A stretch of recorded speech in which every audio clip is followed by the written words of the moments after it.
This concept number 16 is part of a group of 4 concepts that I call the 4 factors.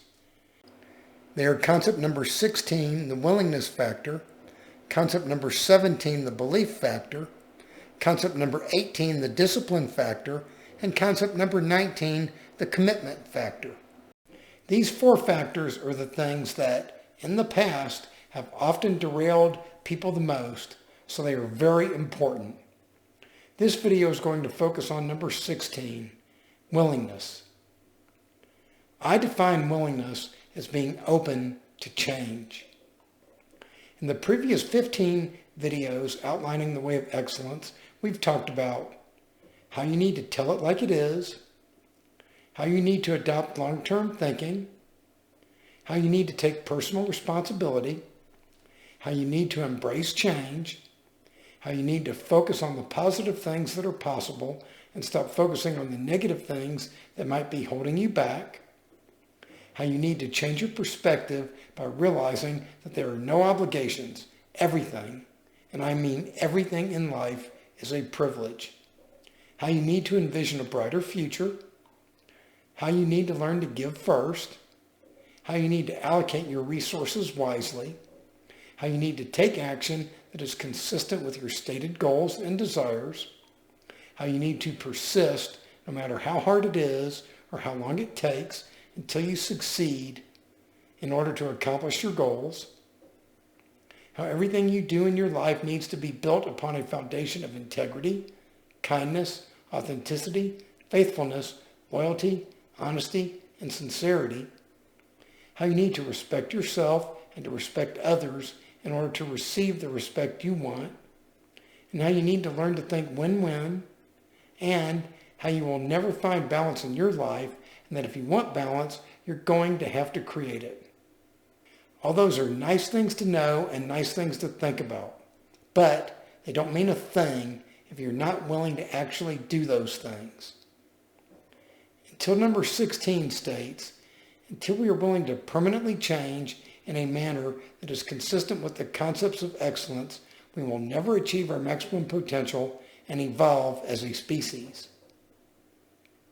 Saying you want all of those things on the list is just talk until the moment you become willing to take action and actually do something about those things. I used to think the 3 most important words in the English language were, I love you. Well, I've changed my mind. I now believe the 3 most important words in the English language are you willing? What made me change my mind? Experience. As I've spent more time on this planet Earth, I've seen and experienced quite a few things. Chief among those was my personal experience of losing over 235 pounds and transforming my body and my life as a result. While I had many starts and stops along the way, I didn't really get started on my personal journey of transformation until a few months before my 50th birthday. As I write these words, I'm now 63 and I've never been healthier or happier. What stimulated me to change at the age of 50? Was it because it took me nearly 50 years to figure out what I needed to do? No. I already knew what I needed to do. I needed to eat less and exercise more. Was it because I became wiser and smarter? No. Did I have a health scare that woke me up? No. Although I was undoubtedly on a collision course with a heart attack or a stroke.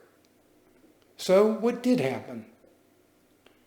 What happened is that I became so disgusted and uncomfortable with the way things were that I became willing to do whatever it takes to lose weight and to get in shape. Whatever it takes. If I had to learn to eat better, then I had to become willing to learn to eat better. If I had to give up certain foods that I knew were bad for me, then I had to be willing to give up those foods. If I knew I had to start exercising daily, then I had to become willing to exercise daily. I had known for years what I needed to do, but I wasn't willing to do any of them permanently. I would make temporary changes, and I would even make quite a bit of progress. But then I would go back to my old habits and slide right back down the rabbit hole. Not only would I return to my previous state of unhealthiness, but things would get even worse. When it came to my health, my life was a constant story of taking 2 steps forward and 3 steps back. The funny thing is that my career was the exact opposite. I became a certified public accountant. I became a lawyer. I became an author. I became a motivational speaker. My career was fine. My health wasn't. That's because I had always been permanently willing to do whatever it took for my career, but I was unwilling to permanently do whatever it took for my health. That had to change, and fortunately in February 2009, it did. I came up with a system that worked for me, and as I began to achieve success, I began sharing my system and my methods with others. As I began sharing my ideas, I noticed 3 things. Many people would benefit from my ideas and make permanent changes in their lives.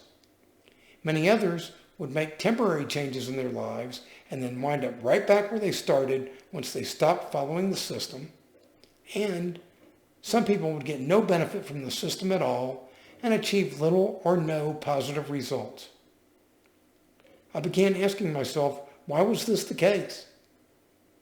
Ultimately, I came to the following conclusions. For people who would benefit permanently, they were willing to make permanent changes in their lives.